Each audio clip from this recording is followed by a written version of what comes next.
Hi guys, panipuri பண்ணுறது இவ்வளோ ஈஸின்னு எனக்கு இன்றைக்கி தான் புரிஞ்சுது. And also it came out really well. ரொம்ப டேஸ்ட்டாக இருந்துச்சு.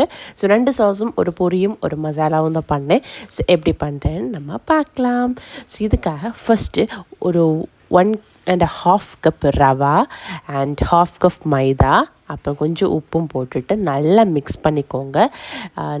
கொஞ்சம் அதிகமாக தண்ணி ஊற்றி மிக்ஸ் பண்ணுங்கள். பிகாஸ் நம்ம 30 மினிட்ஸ் அப்படியே வைப்போம், அப்போது கட்டியாகும். அதனால் கொஞ்சம் அதிகமாக போடுங்க. அண்ட் இதுக்கு ஒரு 10 டேட்ஸை வந்து ஒரு 30 மினிட்ஸ் நம்ம ஊற வச்சுருந்தோம் வித்தவுட் சீட்.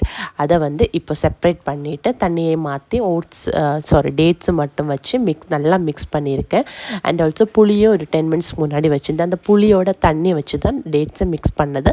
மிக்ஸ் பண்ணிவிட்டு கொஞ்சமாக தண்ணி கூட ஆட் பண்ணி மிளகாத்தூளும் ஜீரகப்பொடியும் போட்டு அடுப்பில் வச்சு நல்லா மிக்ஸ் பண்ணுங்கள். இதில் ஒரு 1/2 பவுல் வந்து சர்க்கரையும் போட்டிருக்கேன். சர்க்கரை மெல்ட் ஆகி இதை திளைக்கிற வரைக்கும் மிக்ஸ் பண்ணுங்கள். இது ஒரு சாஸ். அண்ட் செகண்ட் சாஸ் வந்து மின்ட்டும் புதினா இலையும் 2 சில்லியும் கொஞ்சம் ஒரு 1/2 இஞ்சியும் அப்புறம் கொஞ்சம் லெமன் ஜூஸை ஸ்க்வீஸ் பண்ணிவிட்டு இதை மிக்ஸ் பண்ணி எடுக்கிறது. இது 2வது சாஸ். ஓகே, க்ரீன் கலர் இருக்கும் அந்த சாஸ்.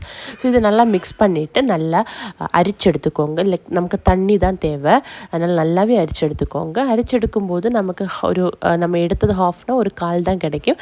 மீதி நம்ம கொஞ்சம் தண்ணியை ஊற்றிக்கலாம். அண்ட் இங்கே 4 பொட்டேட்டோ வந்து பாயில் பண்ண வச்சுருந்தோம். அதில் சும்மா ஒரு 1.5 ஒனியன் வந்து நல்லா கட் பண்ணி ஸ்மாலாக கட் பண்ணி அதையும் வச்சு நல்லா மிக்ஸ் பண்ணுங்கள். கொஞ்சமாக மஞ்சளும் உப்பும் போட்டு மிக்ஸ் பண்ணுங்கள். உப்பு வேணுன்னா நீங்கள் வந்து பொட்டேட்டோ பாயில் பண்ணி போட்டேன்னா இப்போ போட வேணாம், இல்லைன்னா அது மிக்ஸ் அண்ட் மேட்ச் நீங்கள் உங்களோட விருப்பத்தில் பண்ணணும்.